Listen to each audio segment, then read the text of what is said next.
Hello, everybody. Welcome back to another episode of Chatting Pitch. We are season 3, baby. Season 3, let's jump on this gravy train. We're making so much money. We thought we were going to stop, but we're just making so much money. We're going to carry on into season 3, baby. Can't stop, never stop, won't stop. Don't stop the beat. Remember that song? I'm Leslie, and my co-host here is Matthew D. Smith. Thank you for coming back. If you are a previous listener, if you're a new listener to Chatting Pitch, well, let me explain how we got our name. Leslie said, "Should we call it Chatting Pitch?" And I said, "Sure," because I was very busy. I had other stuff to do. I couldn't think of another name. Anyway, that's our show. Catch us next season, season 4 or series 4. Is there something that I've noticed with names of seasons and series? What is the difference? Because I've noticed Americans call it season, Very and much British so. people call it series. But is there a difference? I don't really? think there is. I think English people would say that a series is like the separate what Americans would call seasons. Okay. But Americans call the whole show a series. Like, if you caught that series, it's really great. Yes, that's right. Americans also call it pants. Yeah. We call them long Dongaloos. I was trying to come up with something. We call them dongaloos, don't we? Yeah. So if any American listeners, if you come over to Britain, just don't say pants, because that's a bit embarrassing. That means something else here. Say, "Can I have a fresh pair of dongaloos, please?" Yeah. And you'll be just And don't fine. bother coming over here and asking for some biscuits, because we call them crumbly bumblies. Cue the jingle.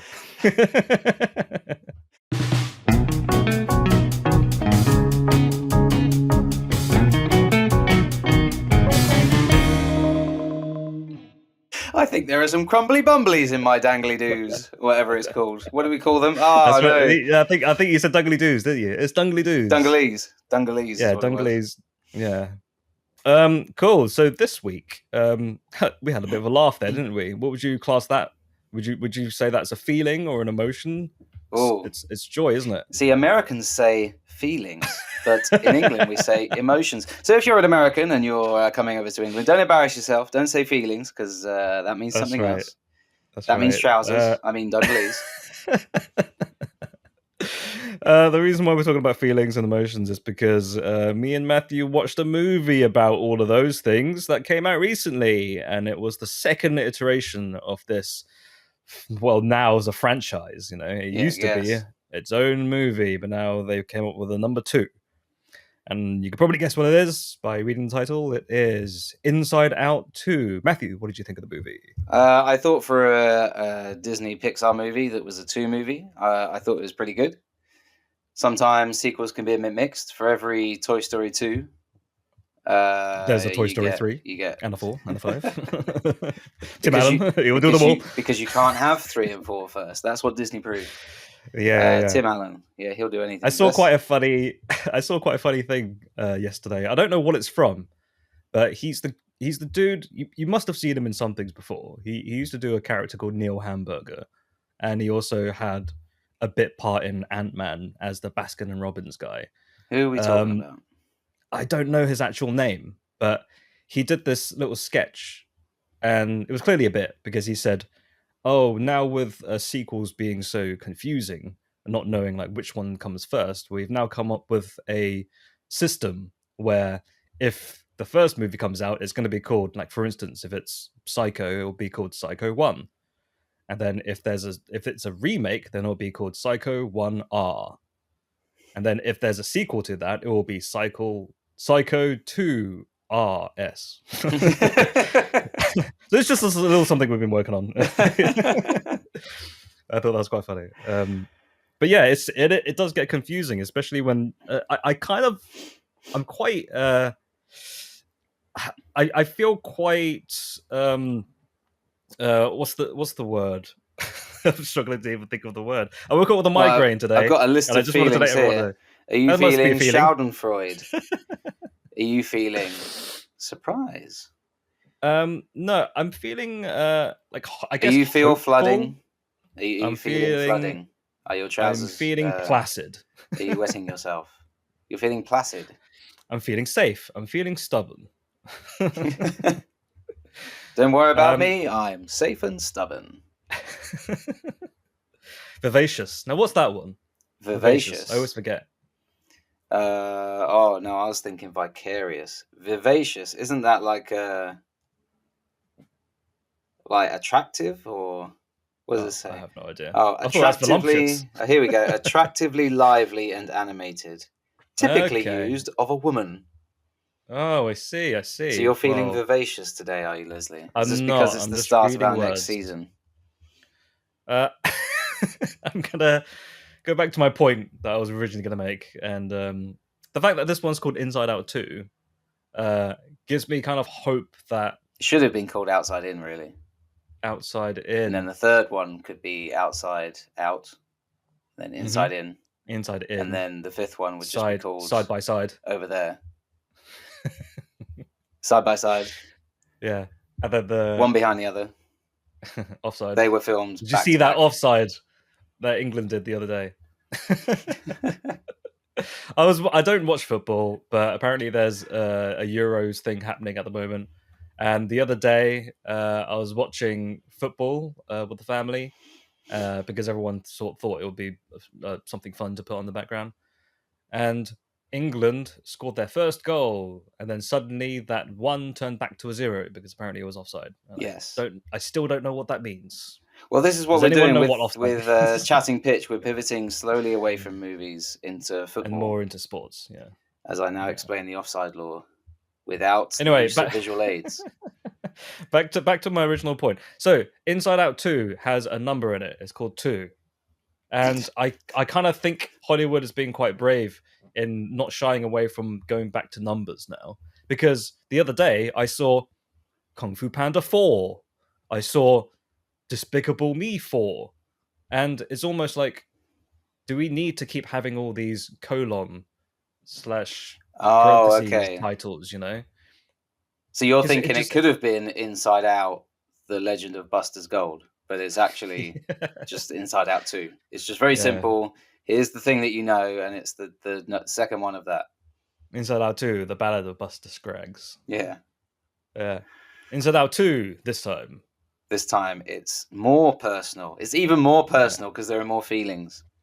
This time it's on the inside again. What did you what did you think of Inside Out 2? Yeah. I liked it. I did kind of feel like a lot of it was derivative of just the first one. Okay. Because it felt like oh, what else could you possibly do with this idea? Because you've already done all of it at the beginning. But then when they introduced more emotions, sometimes I kind of felt like, don't some of these emotions overlap? Like, it's not, I don't think it's a spoiler talking about the emotions, but they introduced new ones this time. So there's, instead of the original 5, Michael, Tito, and the other 3 Grudog, from the Jacksons. Flim Flam. And the crowd favorite, Ernest the Talking Badger. It's like, okay, so you got Happy Joy. Sorry, not Happy Joy. you got Happiness, you got Joy, you got Mr. Joy. Smiley Pants. You've got Flim Flam again. And then they introduced more new emotions, right? But then I couldn't help but realize, there was a lot of similarities between fear and anxiety.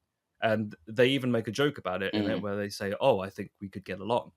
But then what is the real difference between fear and anxiety? Like, I know there's kind of a broad spectrum, but I found myself thinking, like, doesn't fear have anxiety already? Well, I think they say in the movie when anxiety first shows up, she explains fear is, fear of what's happening right now.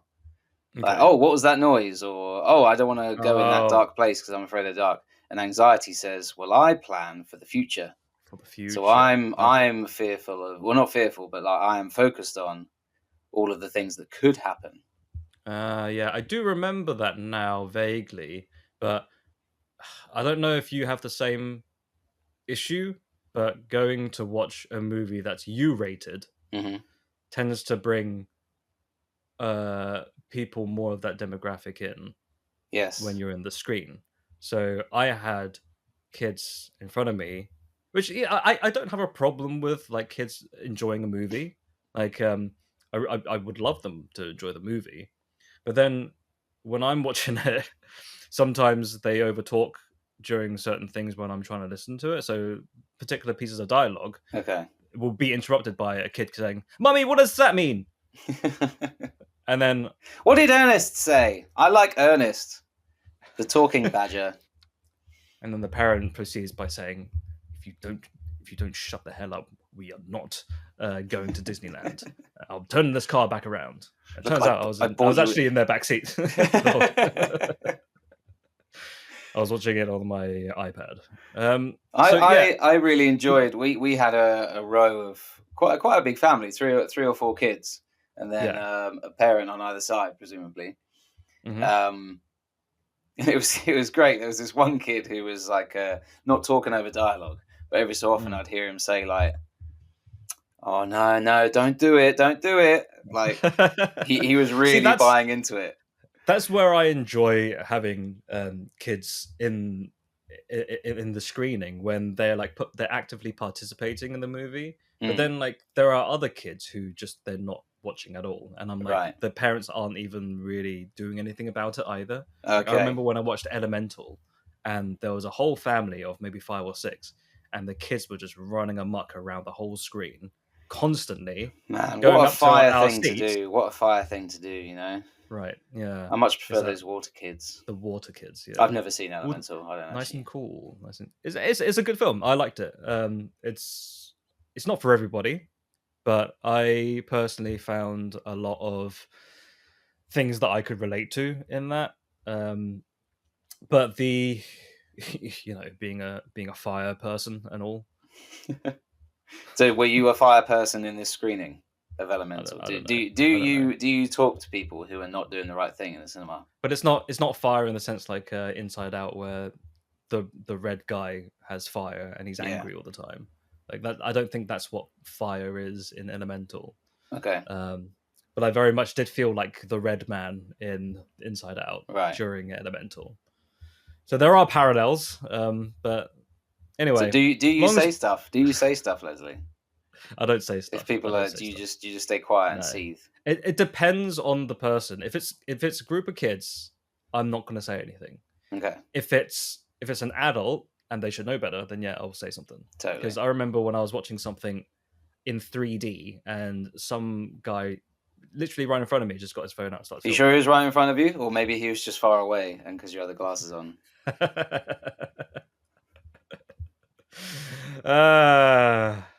It's very good. I can see you. I can see you banging your head with the microphone. Are you okay? Have you recovered Yeah. from that? Yeah. Yeah. Thank you. I appreciated that joke, and Go on. What was he? What was he doing? you listeners out there cannot appreciate the look of regret that Matthew had shortly after he did that joke. No, yeah, I just told him to stop filming. I tapped Was on his he filming shoulder. the screen? He was filming so we were watching Avatar 2 Mm, in 3D, right. and for the first entire 10 minutes he was filming. So I tapped on his shoulder and said, "You're not supposed to be filming. Can you put your phone away?" And then he You goes, "Oh tapped yeah, on it. yeah, sure." They've made the film. They made the film already They've already made the with their film. You own don't have to. cameras, Yeah, yeah. So bigger I don't. cameras. So here's the thing. I don't know whether or not they were trying to attempt piracy, Right. or if they were trying to film it so that they can look back at it later or post it on social media, which for some reason is a thing that people like to do these days Yeah. now. Like people Yeah. just get their phones out and they have to take a picture of the title and then post it on Instagram straight away and say, Yeah. "Look, I'm out with my boys watching bloody whatever Watching Dumbo, 80th anniversary. Dumbo 2. This time it's more Dumbo. This time This his time it's ears are bigger. Rumbo." Yeah. His I don't know evil what. brother Rumbo. Yeah, long story short, I enjoyed the movie. I thought the first one was better. Okay. I thought the first one. I think maybe the first one was better just because maybe it was more emotionally. Uh, I was able to emotionally resonate with it more because it was such a simple idea. It was like, this Okay. is it, and it had like ground rules, and it wasn't overcomplicating itself. But this second one just felt like, okay, I know the rules now, and now here's some more rules. It's like playing Uno 2 or something. Do you get Extreme. what I mean? Like Uno is already a great game, but then you Yeah. add more rules to it. It's like, okay, I was talking to someone about Uno, and they said that they bought a new version of Uno where they just had a +10, and I just thought that's such yeah, a. It's like right. Friday afternoon. It's 4:30. Come on, guys, we need another idea. He's Well, just how got about we the just take plus. the +4 and we just make it +10. Just make it Are you +10. sure he didn't just buy Uno and then he added his own cards in? And you can clearly see that he's just stuck a little post-it note on it and put +10.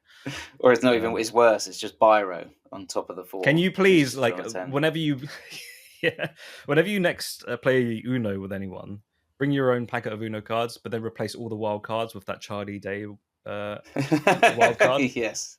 on it, and see if anyone notices. Yeah. Yeah. And I'll wear my giant cowboy Okay. hat. So, or just him dressed up as Serpico. Is it Serpico? Yes. So yeah, I guess was there anything that stood out to you about the movie that you felt like was particularly good or particularly not good? What did you think? I think it had where the first one had an advantage was, like you said, it's a brand new thing, and they were starting from scratch. And that also the first one was quite unexpected Mm-hmm. in terms of the contents of this movie, whereas the second one, you walk in. If you've seen the first one, you walk in and you're not going to be surprised Yeah. because it's like, okay, I get it now. I get the rules. Mm-hmm. And well, I did kind of like. I saw one or two reviews that said this, that the messiness of the second one almost reflects what it's like being that age. You know, when you're Yeah. young, it's things are very clear cut, things are very simple, and it's Yeah. like, Was that yeah, I'm gonna. intentional though? I don't know if it was intentional. I feel like enough people have picked up on it in reviews that some of Mm. the people that made it must have realized what they were doing. Yeah. Which Or is that I just kind of kind of, like a is that like a cop out saying that, saying it's like yeah, in retrospect, yeah, okay, it makes sense now. It's like when the guy who made the Flash was like, "Oh, the CGI was awful because the Flash was traveling at high speeds and everything's warped." It was like, no, yeah, you yeah, just did bad special effects. Um, yeah. so I don't know how much merit that has, but no, I get your I point. liked that part, but I totally get why other people may Mm. not. I don't know. I just liked There's it that people like me that who are cynical. That's the kind of people who don't want to trust the system. So I felt like yeah, there was a lot to like. Animation was great as mm, always. I thought it was really good. I particularly liked there was two moments that made me laugh really hard, and it was the moment when they go into okay, maybe spoiler alert in case anybody hasn't okay. seen it. I will But gladly put money on it's going to be the moment that I'm thinking of as well. Go on.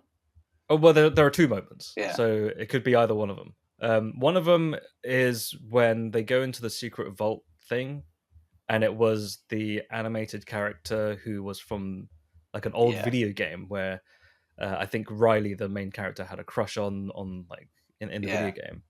And as he's walking out of the Yeah. the doorway, he kind of hits the doorway, Yeah. but like kind of glitches a little bit. Yeah. He And I thought doesn't quite reach the door no, frame, so he's just walking and against it's the like door. PlayStation 2 graphics where he's Yeah. kind of just like There's a that bit character made me that's laugh a almost lot. like they were playing the Nintendo GameCube, and Yeah, that's right. that That's was right. her favorite character.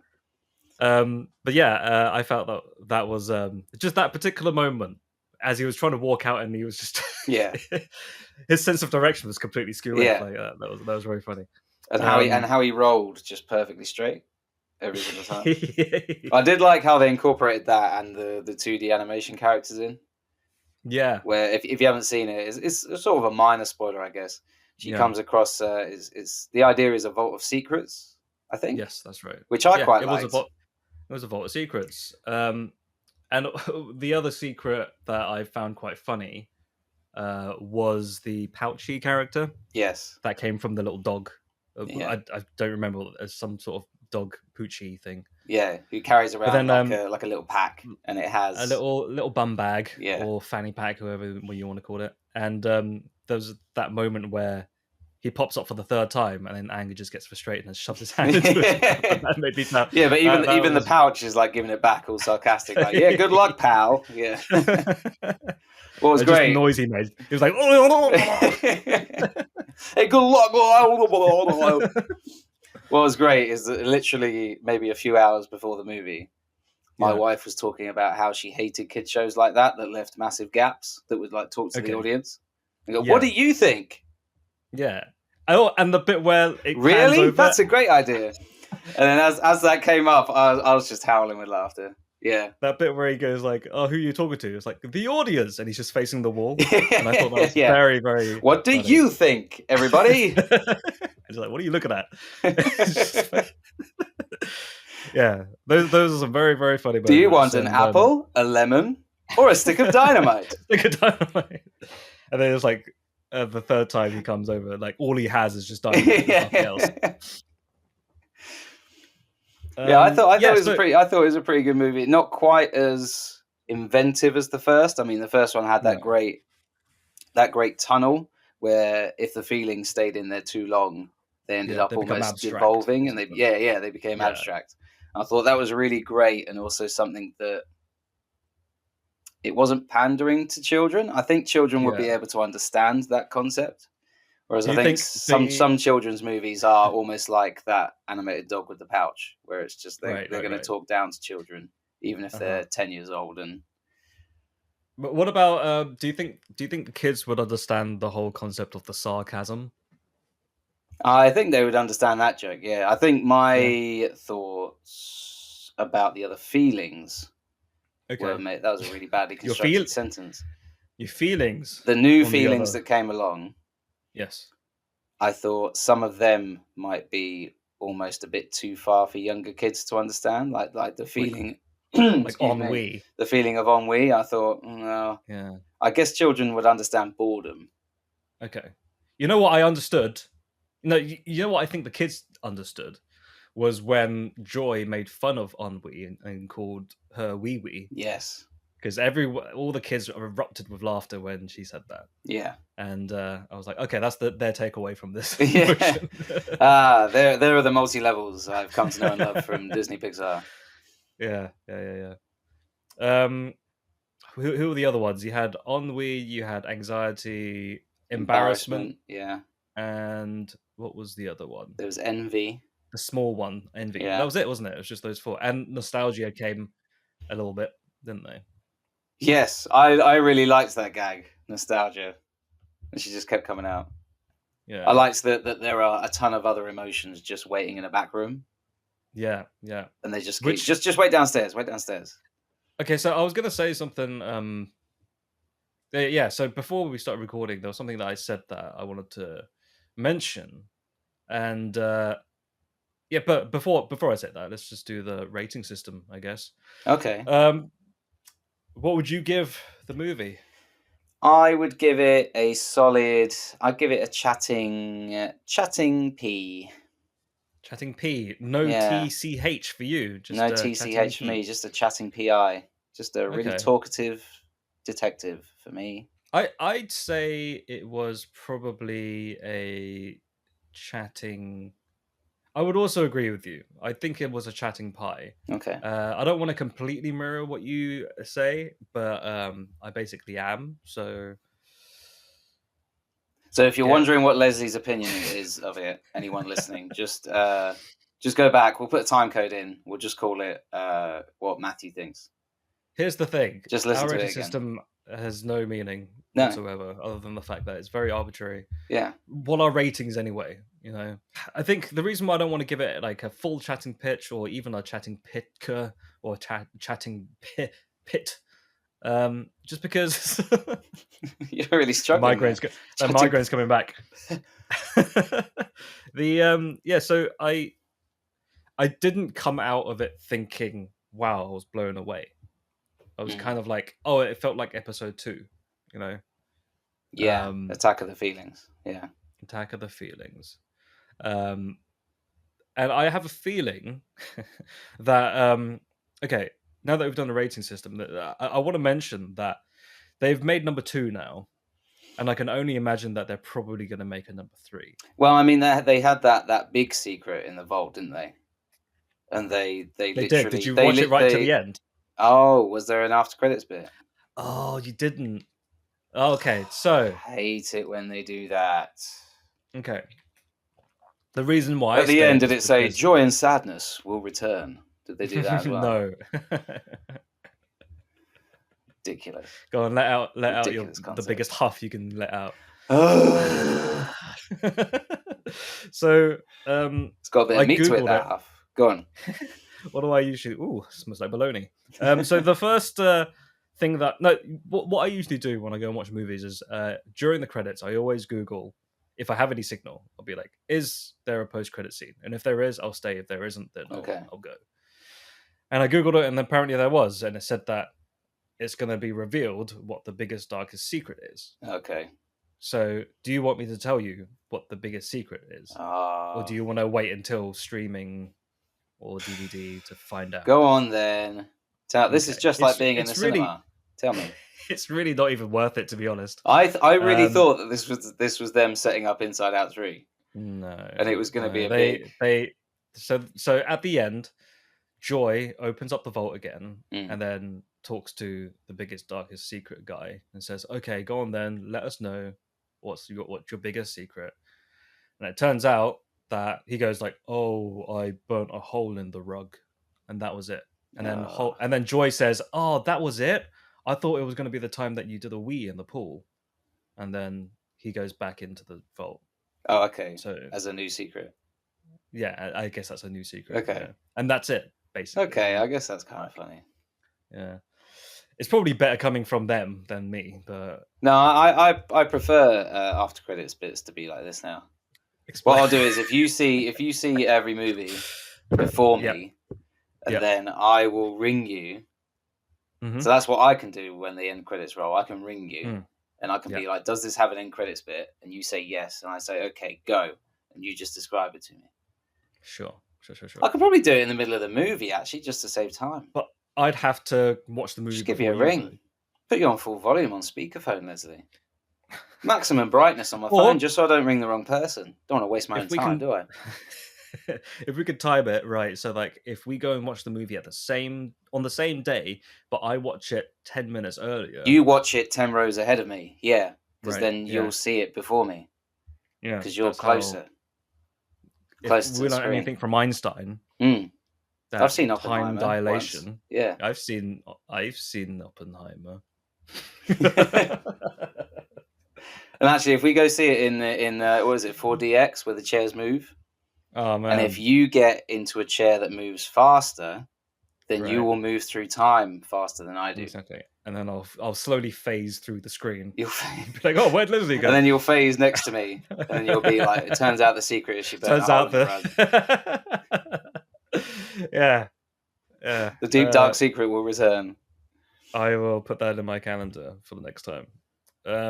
Speaking of 4DX, the other day, going through social media, my other half went past one where it's like, you have to go watch the new Quiet Place movie in 4DX because you would not believe what happens, blah, blah, blah. So my next screening is probably going to be a 4DX screening now, so I'll let you know whether or not we'll go. Why does it have to be 4DX? I don't know. I think it's something that she's never experienced before. I have. It's a bit of a gimmick. I will give it to them that when I watched Expendables 2 in 4DX, the bit when Jet Li hit somebody in the head with a frying pan, and my whole chair just went whoosh. That was the highlight of that movie. So I think 4DX, is it possibly an experience that is best used to elevate what would otherwise be a bit of an ordinary sort of schlocky movie, maybe? I guess so, yeah. You don't want to go watching... You don't want to watch something... Schindler's List. Yeah, with 4DX. Yeah. What's a more recent one? As Schindler hits Goering with a frying pan, the whole chair. I wish I knew more about Schindler's List to riff on that, but all I know is the horrible details, so I won't go into that. Whoa. Well, now in 4D. Yeah. Not sure if you heard. If you really turn your volume up, you can hear Leslie squeeze the brakes on that riff. Yeah. Anyway, movie good. Movie good. Children noisy bad. It's our new rating system for season 3. Movie good. Movie good. Nobody can see this, but I'm in full caveman attire with a giant club, and I'm about to make fire. That is actually a good club as well. It's got a bit of heft to it. You could hit someone with that, and in 4DX, that would make the whole chair spin around 3 times. Oh, I think another thing with 4DX, I'm assuming it's the same part of the experience, but like they also have scent as well, and water. And, Jason Statham goes into the underground tunnel. Goes into the men's room. Bloody hell, it smells awful in here. He goes all over my hot dog. He goes up to the urinal. It's just a shot of Jason Statham's face, and you just get kind of. And he bends right down to the urinal and goes. Barney was right. Yeah, I think 4DX would be even better experienced if it was just a one seat in an otherwise entirely normal screening. Sure. So you've got Expendables 2 or whatever playing, and then you've just got one guy in a seat just everyone else sitting quietly, maybe eating a bit of popcorn. He's getting sprayed with scents. He's being thrown in the air. That's what he's seeing, but then like it pans back and it's just like he's just done too many psychedelics. And he's doing it to himself. Some guy himself. shaking his chair. Yeah. It's some guy shaking his chair going, would you keep it down? And stop peeing everywhere. Goes back to his point of view. It's like, this is amazing. It cuts back out and he's just foaming at the mouth. I can't believe everyone's not doing this. I did have this one moment once. I think I was watching 4DX and you have the option to turn everything off. Right. And I did it because I was like, I've had enough. And I looked over and everyone else was having the same, having the experience that you're supposed to have. And I was just sat there. I'm like, this is kind of strange. But yeah, they do like the movement of the chair. They do like gusts of wind.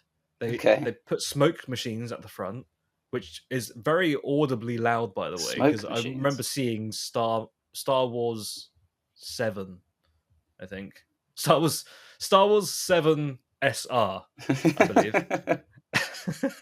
and there was a moment where like a TIE fighter crash lands into a desert, and then they decided to put the smoke machine on to simulate the fact that it was like a crash landed. Okay. Like, you're there. Yeah. But you can hear the smoke machines going.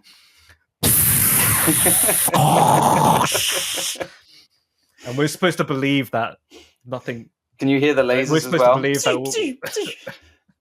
It took me out of the screening because I just thought like this is supposed to be more immersive, but instead it just felt like one of those really rubbish haunted house car rides where everything stops like and then you just get you think, oh, it's building up to something good, and then the car carries on moving. Yeah.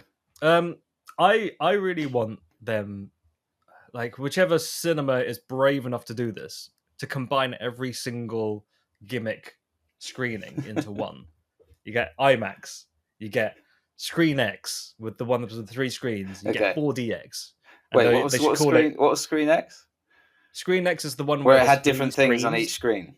Yeah. It's like there's one main screen on the front, and then a left and the right screen is your peripheral vision, right?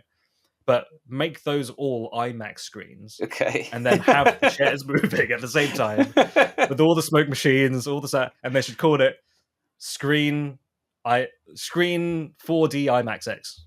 Yeah, 4D IMAX X. Yeah, 4D IMAX Screen X ×2. Or IMAX X, Now, you could just say 4D IMAX squared. Makes it it's sound just good called since Screen Squared. maths. Yeah, Screen squared. Yeah, Screen perfect. 3. Yeah, And if you press a button, you get someone from Screen Rant who comes out and explains the plot of the movie as it's happening. So she's called Joy, but she's sad right now. Yeah. And this is surprising to you. Every oh, really? Is it every chair has their dedicated person that comes out from Screen Rant? Yeah. Okay. So they're just like they're underneath the blankets the whole time. Yeah, that's the thing. Waiting. It's not a special piece light of equipment. It's just a blanket. Yeah. You can see them the whole time. Like you can hear them sighing. You can see him breathing. Like, yeah. You can see him go. Occasionally, you see an arm reach out for a water bottle. Because some of these films are long, Leslie. Yeah. And underneath each blanket is some poor, bored, sad freelance writer. He's just trying to make some money. Yeah. And they thought they'd answer an advertisement from Screen Rant. Do you think one day cinemas are going to become so gimmicky that they need stuff like that to engage the audience? Like, for instance, I don't know, every seat has its own VR goggles where you can watch someone play Candy Crush while watching the movie. Oh, okay. I thought it was going to be see the world of the movie as you watch the movie.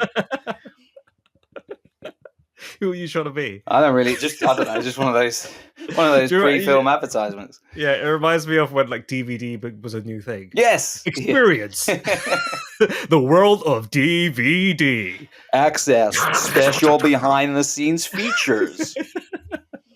Engage in conversation with Keanu Reeves. Plot twist. This was actually our pitch for Inside Out 3. We are pitching a new form of cinema. Yeah.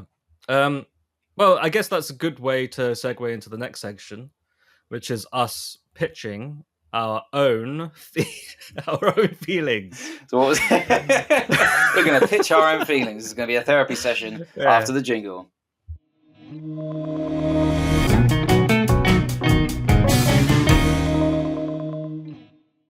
Hello, Matthew. How many feelings do you have right now? Hello, Leslie. I have several feelings right now. Would you like to hear some?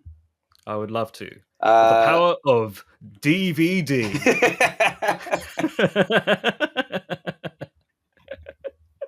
I love that advert so much, man. Have you ever Googled it? Like YouTube the DVD advert. It's great. The guy's like, "You've never before experienced the power of DVD."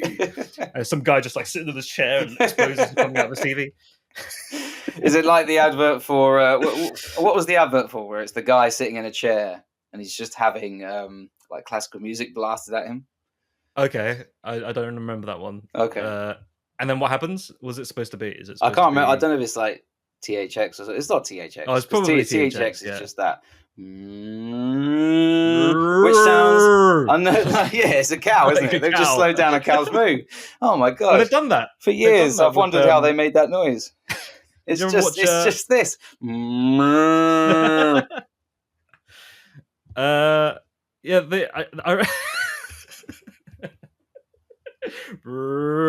It's a good thing.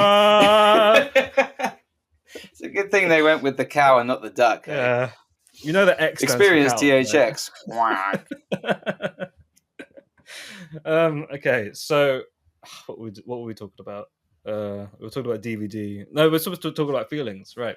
You've got a plethora of feelings. So I guess what we were trying to say was, with Inside Out 2 unrolling more feelings, and then that part of the movie where it is implied that there are even more feelings behind the door, I guess we could try and see what other feelings could potentially be in Inside Out 3, where the E in inside is a 3.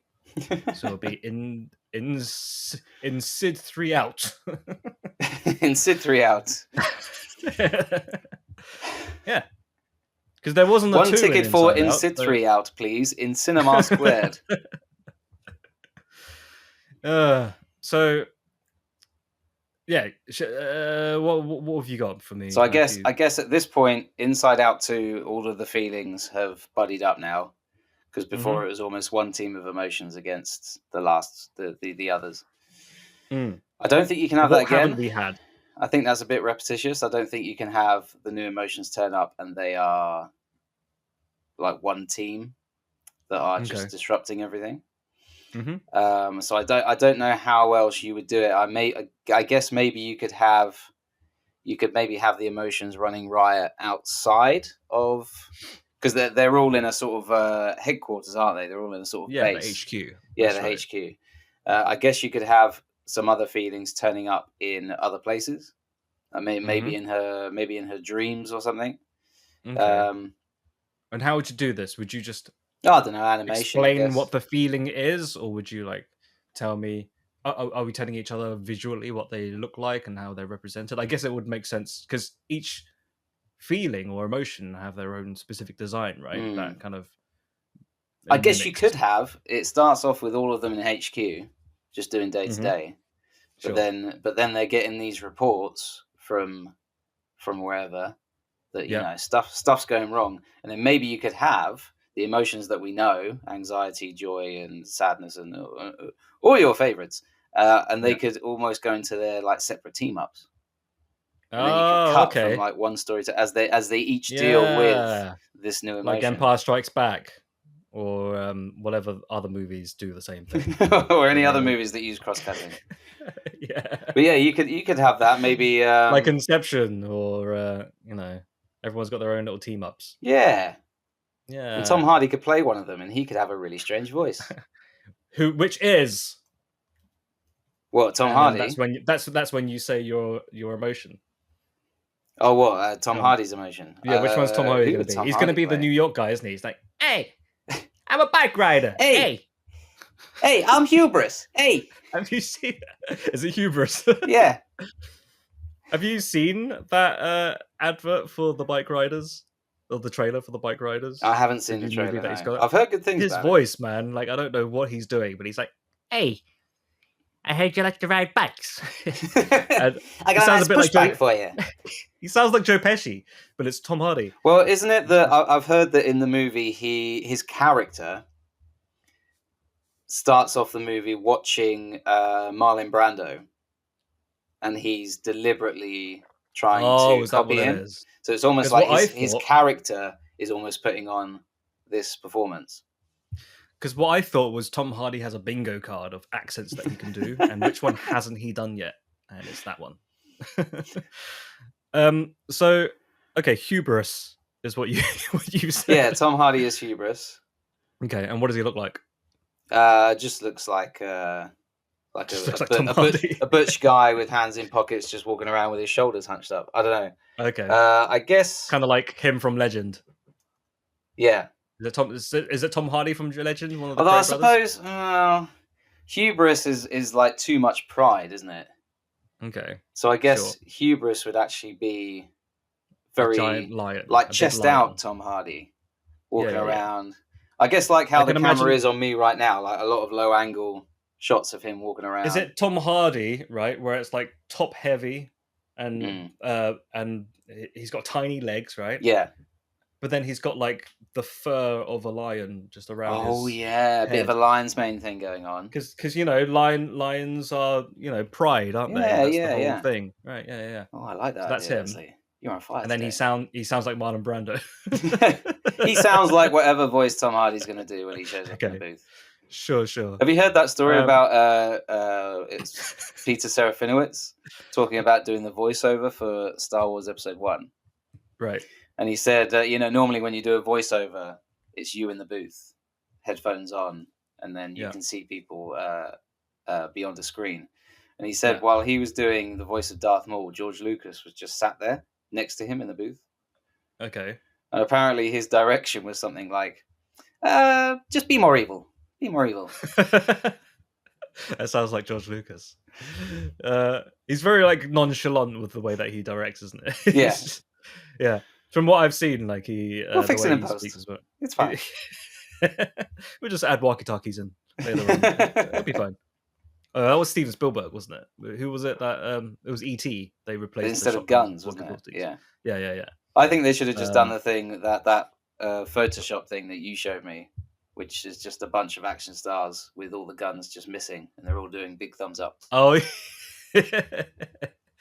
yeah, that's Rambo, isn't it? Yeah, Doing the going like Rambo this. one is great because he's just running. If anyone has never seen this, just like Google Rambo without a gun, and it's just him giving 2 thumbs up, and he's looking very. He's loving it. He is loving life. You have just done something absolutely amazing, and the Rambo has seen it. Yeah. Right. So, what other emotions could we have? We've got Tom Hardy as a lion-esque hubris. Okay. I guess we don't really have to go into the reasons, like what the story is, but we've got the main premise, right? It's Empire Strikes Back / Inception, parallel cutting, separate. What did you call it? Cross-cutting. Cross-cutting. Okay. I believe that's what it's called.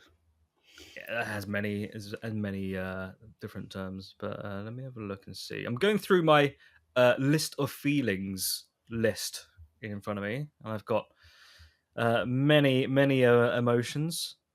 I like the idea of surprise. Just a character that's surprise. So, okay. Or is the character being constantly surprised? The character is being surprised. Okay. Right. So surprise is the act of surprising. Okay. But like if you're feeling anything, I guess if you're trying to surprise somebody. Oh, my phone's ringing. Should I pick this up? Go on. This has never happened before in a Chatting Pitch podcast. Do we know who it is? Hello. Hi, this is a call from to inform you that your account will be auto-renew for from your bank account, so enjoy using services, or if you want to discontinue or unsubscribe services, then speak to service manager by pressing 1. Now, you have just heard the introduction to our third co-host, who we are so lucky to have them here. We weren't sure if we'd signed the deal. We weren't sure if they're happy with our terms. We had to get rid of the fly that we had in season 2. Believe it or not, that was not an advert. No, I honestly did not expect that to be the phone call. I thought it was going to be a cold caller. They'll ring you up. Hey, I heard you fell over. Okay. Give me money. Yeah, I fell over. What of it? If you give me money, I'll give you money. Because I fell over? That reminds me of like this thing that I watched from an episode of Simpsons yesterday, where Homer just discovered the internet. So he creates a desk in his room full of a bunch of knickknack, and then somebody comes over. I think the comic book guy comes over and says, like, I would like to have a new Ethernet router with extra terabytes. We're like, can you do that for me? And then he's like, can I have money now? He just doesn't. So it's like the opposite of cold calling. People come to him. Right. Yeah. But I thought that was very funny. Anyway. Surprise. Now, I guess surprise could maybe be the character that's helping them, but because it's a Pixar movie, the character is not actually that helpful because it is constantly surprised by everything.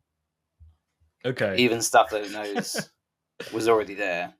Yeah. They'll be walking by and there'll be some guy in a hard hat. Whoa! And then he'll just go and hide or fall on the floor or something.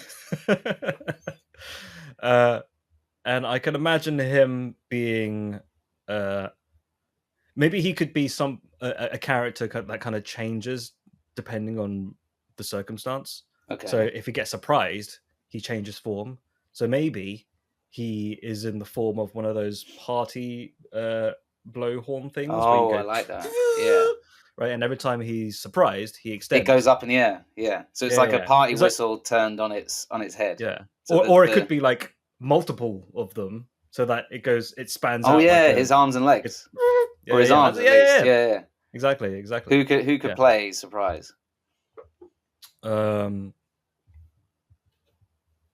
Charlie Day. He brings a lot of energy to Always Sunny, doesn't he? He does, doesn't he? Yeah. And he's done voiceover stuff before. He has done voiceover stuff before. He did. He famously did Luigi in the Super Mario Brothers movie.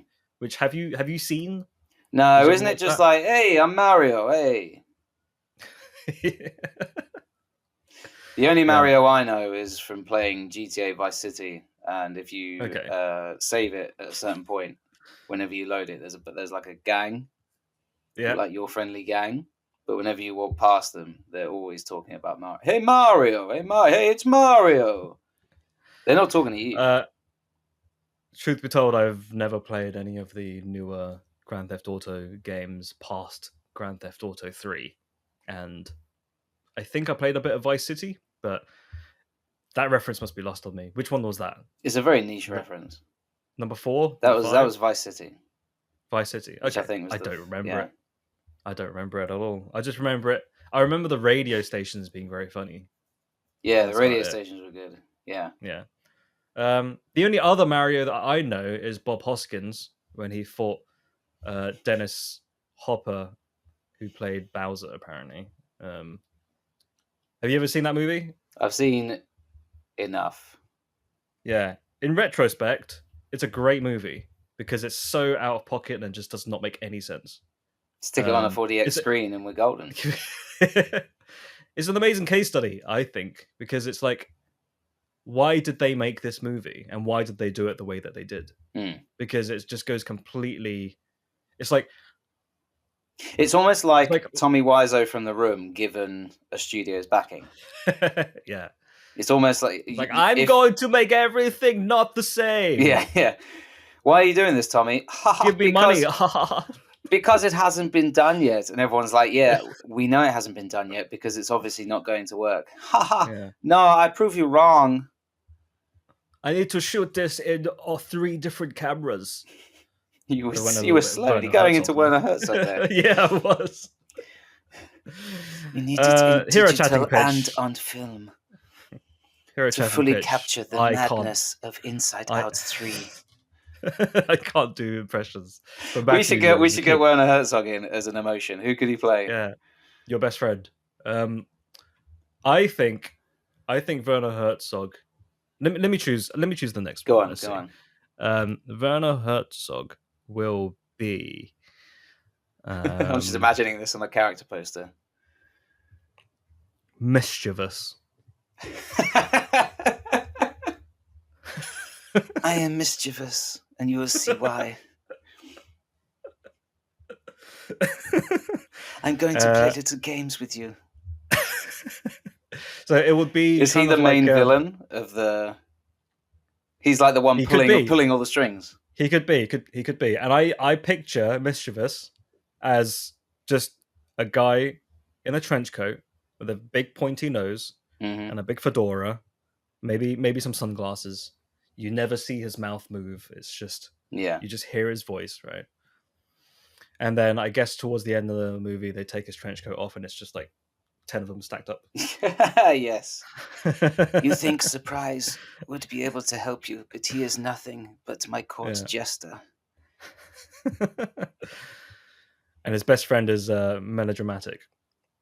Oh, who could melodramatic be played by then?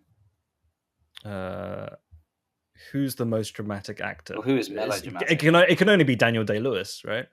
Do you think? He's not melodrama, though, is he? Who's melodrama? Okay. Who's Jim Carrey?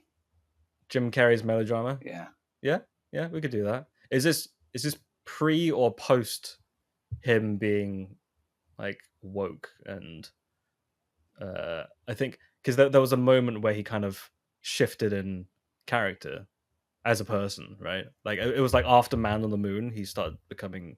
When you say woke, do you just mean when he went quote unquote woke? I don't really know what it really means. He sort of went off the rails in a bit. I'm trying to not say he went off the rails. He did that, didn't he? There's that interview where when I say off the rails, I don't mean he's lost his mind. I just mean that there were several interviews where it was almost like he's just fallen out of love with what he has become, but he knows he can't escape it.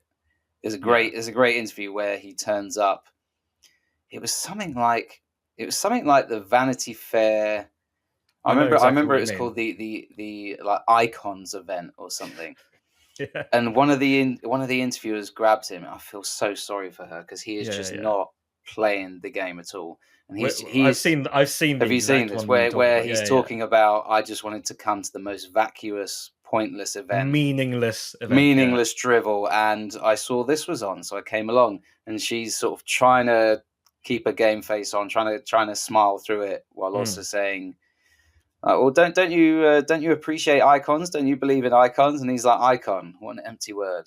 What an empty word. And she's like, you're an icon. And he's just like, am I? And he just sort of looks around, and he just seems so out of. When I say he came off the rails a bit, I don't mean that. Yeah, I don't mean that he lost his mind. I just think that he fell out of love with what he can't escape. Yeah. I think woke was the wrong word to use, because I think I feel like the term has kind of been twisted over time. Like when it originally came out, it was kind of like people who are a bit more progressive thinking, a little bit more kind of like. Well, I think the definition is literally just being aware of things, being awake. No, yeah, but I think over time it's become used as ammunition from, like, let's say certain sectors of the population. Certain sectors of the population, yeah, to use to describe a certain kind of collection of people or a particular community, and I just feel like it's become derogatory in a way. But I guess that's the wrong word to use. But yeah, I guess what you mean. Maybe Jim Carrey could play cynicism. Oh. Is that a feeling? Yeah, I'd say that's on the list. Oh, that would be hard though. That would be like. Oh, I'm really I'm really feeling. Yeah. Oh boy. There's like a little 5-year-old kid. Don't do it, cynicism. And he just turns to the screen and says, "I'm gonna do it, kid." Okay. And then in the trailers, it's like the world's first R-rated Pixar film. Oh, okay. So this is how we're going with it. No, I don't know. I'm just. What other feelings? Yeah. What other feelings have we got? Lackluster is that a feeling? I'm trying to find. That's how I'm feeling right now. I'm trying to find some that aren't like loneliness or dehumanization or comparative suffering. What about awkwardness? Is awkwardness also? Has that already been covered?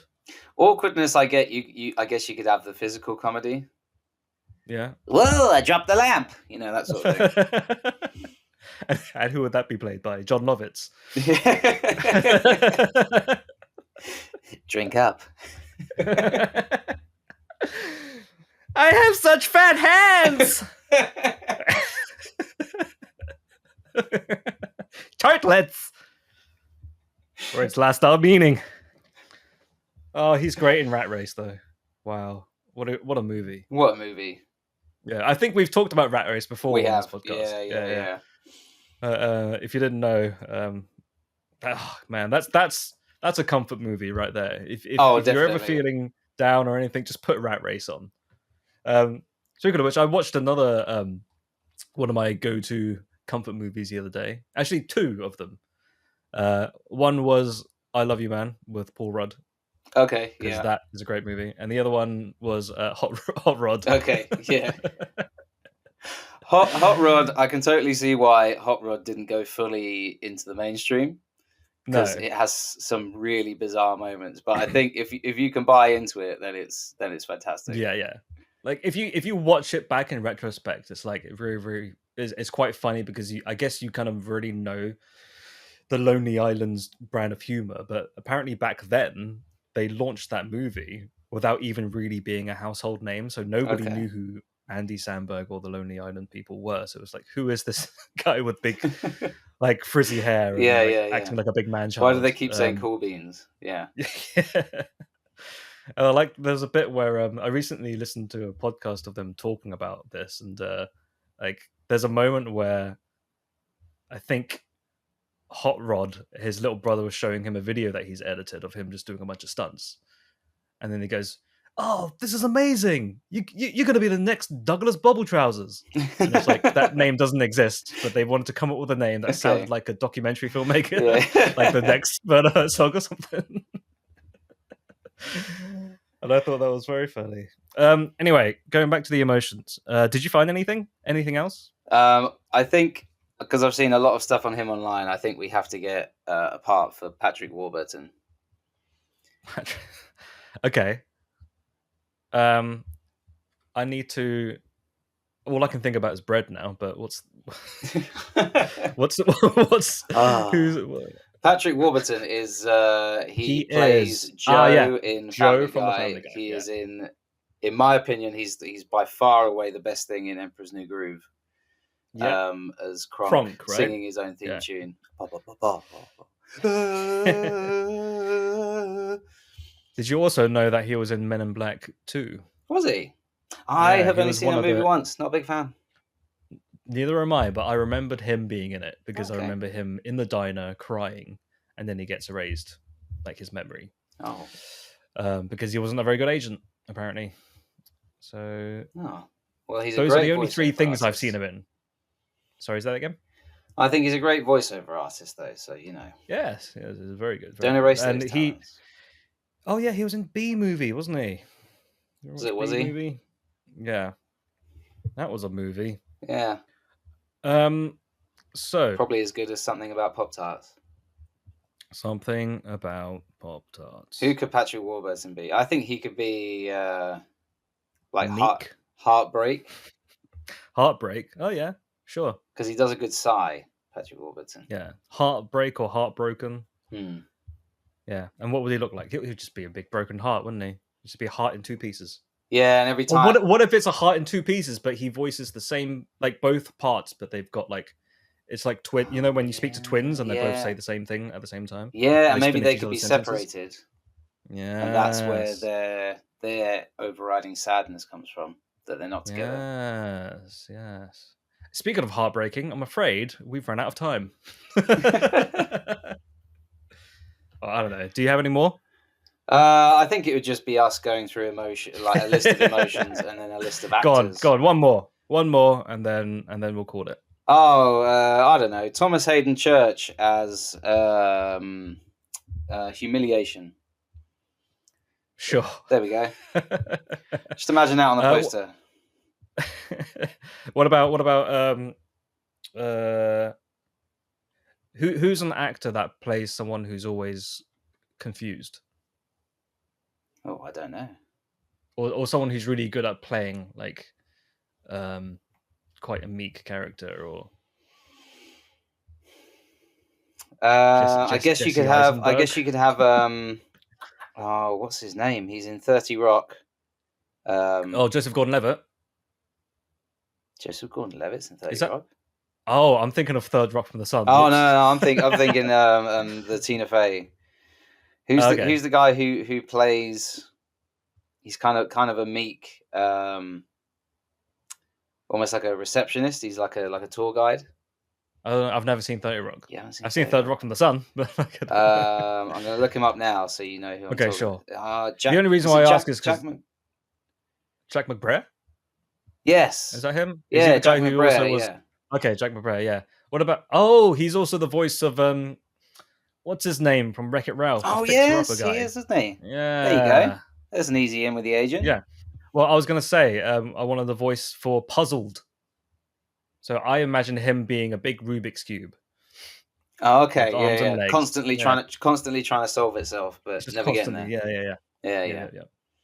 There we go. I think we've done it. Inside Out 3. Insid3 Out. Insid3 Rated Out, R. Yeah. Coming out in 2030. 2030 sounds good to me. 2030. So it's coming out on the 20th day of the 30th month, 4 years right. ago. And what a way to wrap up the first episode of the new series that is, for what I understand, is a very arbitrary thing that we've decided to come up with. Hey, For different 12's a series, number. seasons. 12's a number.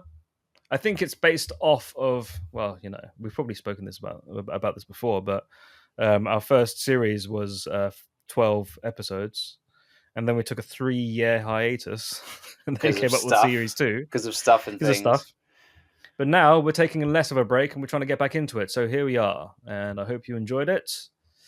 I hope you're not feeling too melancholic about it. I hope you're not moody too or mopey. I hope you're not too envious of us having this No. podcast of ours. Yeah. And Next week you'll feel I hope- rejuvenated. Yes. And yeah. And if you didn't listen to this straight away, you're probably feeling quite a bit of guilt and humiliation. Yes. As well However, you should. Don't feel isolated or jealous. No. Just feel keen and jaded. And if you have any flooding, see a doctor. That's right. This has been Chatting Pitch. Thank you for listening. This has been Chatting Pitch. And stay volatile. Chatting Pitch has been brought to you by Leslie Way and Matthew D. Smith. If you enjoyed this episode, feel free to listen to others and maybe even subscribe. You can follow us on the website, formerly known as Twitter. Listen to us on Spotify or wherever else you listen to podcasts. Leslie and Matthew have their own side hustles as well. Feel free to check out Leslie's YouTube channel or Matthew's Medium blog. Links in the description. If you want anything else, we might have other links in the description if we think of anything interesting to add. Thank you for listening. I love you.